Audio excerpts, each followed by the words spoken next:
Hola, ¿qué tal? Primeramente vamos a hacer una breve introducción del tema que nos ocupa.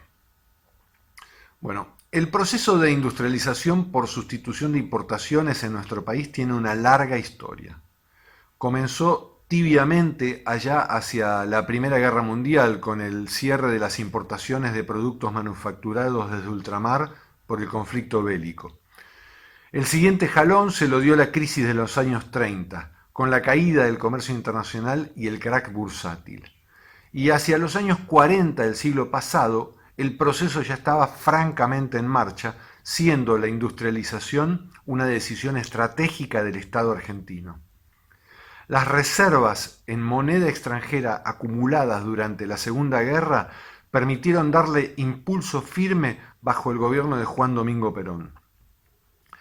El análisis de este proceso es abordado por Aldo Ferrer en el capítulo La economía política del peronismo de su libro de 1977, Crisis y alternativas de la política económica argentina, editado en aquel entonces por Fondo de Cultura Económica.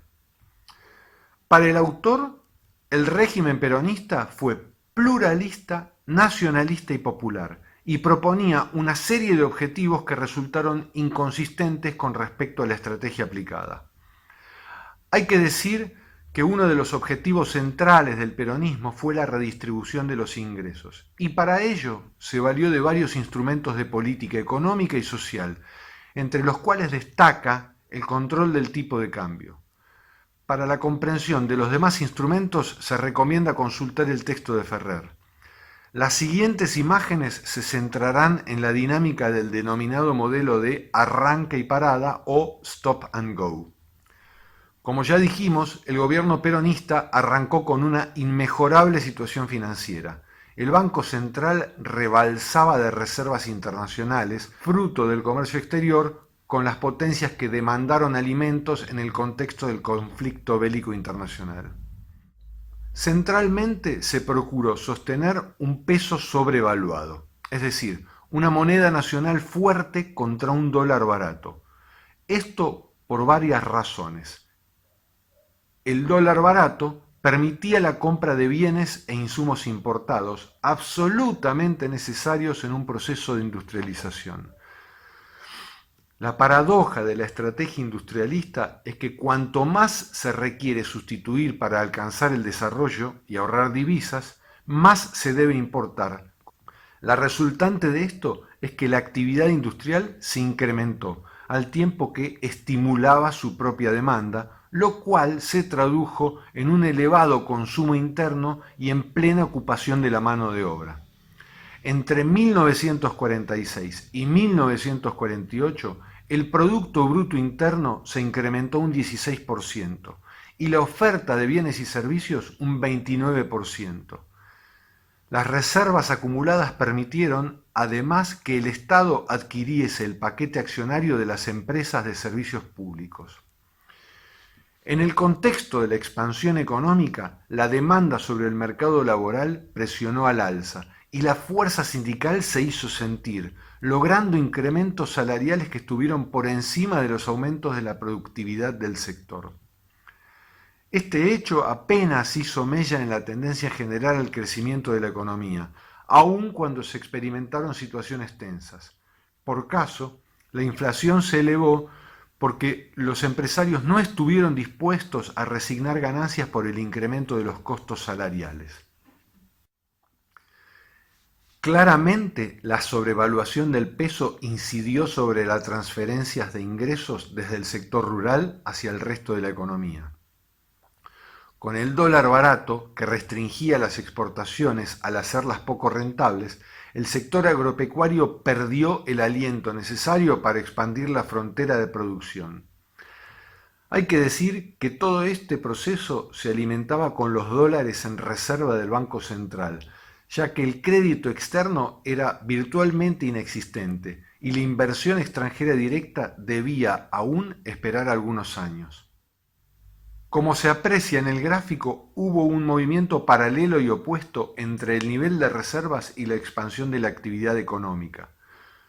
Con un peso sobrevaluado y agotadas las reservas, la actividad se resintió. El nivel de reservas alcanzó entonces un punto crítico que ya no permitió continuar con la dinámica importadora. El nuevo escenario de estancamiento redujo el margen de ganancia de las empresas y acrecentó el déficit fiscal que debió ser cubierto por el Tesoro mediante la emisión monetaria y la colocación de deuda local.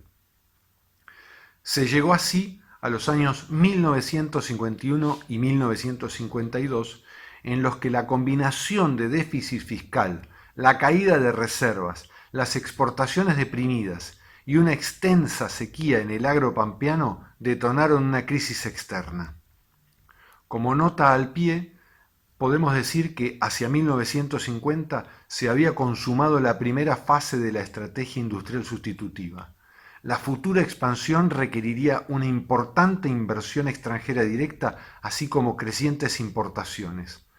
Hacia 1952, las posibilidades de redistribución estaban agotadas y el gobierno decidió un cambio de rumbo. El primer efecto de la devaluación del peso consistió en restringir las importaciones. El costo que pagó el modelo económico y social fue un desplome significativo del producto y el nivel de actividad. El desempleo y la pérdida de poder sindical concomitante afectaron a los salarios, que al presionar en menor medida sobre la demanda agregada, también por el incremento de los precios a raíz de la modificación del tipo de cambio, provocaron la caída del consumo interno. Pero al mismo tiempo, el menor consumo interno liberó saldos exportables, que en combinación con el peso devaluado favorecieron las exportaciones agropecuarias que hacia 1953 volvieron a recuperarse. Esto contribuyó a equilibrar la balanza de pagos y a recuperar las reservas internacionales. Ahora eran más los dólares que ingresaban en la economía que aquellos que se gastaban en concepto de importación. Hay que señalar que la dinámica del stop and go, si bien propició importantes niveles de crecimiento del producto e inversión en infraestructura productiva, provocó una elevada conflictividad social y laboral, así como una constante inestabilidad política que se evidenciaba en la proscripción de la fuerza política mayoritaria, gobiernos civiles débiles y con escasa legitimidad, y los repetidos asaltos al poder por parte de las Fuerzas Armadas. Con la liberalización de la economía y el comienzo del ciclo de endeudamiento externo hacia la segunda mitad de la década de 1970, la dinámica de arranque y parada sería reemplazada por un ciclo interminable de recesiones, un déficit fiscal estructural, crisis externas ya no suscitadas por el déficit comercial, sino por el pago de intereses de la deuda y por un comportamiento empresario más proclive a la fuga de activos al exterior que hacia la inversión en el ciclo productivo. Bueno, muchas gracias.